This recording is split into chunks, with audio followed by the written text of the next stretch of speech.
You ask Tiger to solve. This deals with linear equations with one unknown. The final result is A equals 9. Let's solve it step by step. Group all constants on the right side of the equation.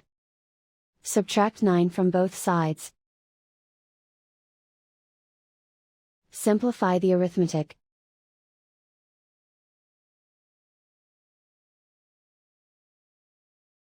Isolate the A.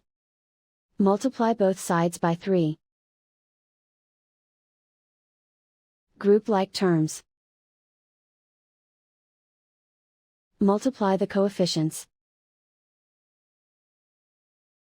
Simplify the fraction. Simplify the arithmetic. And so the final result is A equals 9.